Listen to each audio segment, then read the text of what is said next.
Minsan, yung absence ng isang tao sa buhay ng isang tao, nakakasanayan.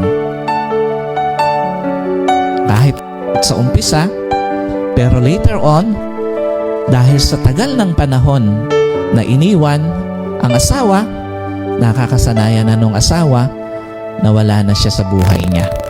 Minsan sa tagal na iniwan yung mga anak, nakakasanayan na nung mga anak na wala na silang tatay.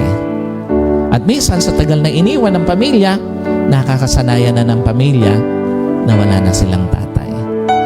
Ganong katindi ang pwedeng maging impact nito sa buhay ng isang tao, lalo na ng isang tatay na hindi nakalakad sa purpose ng kanyang buhay.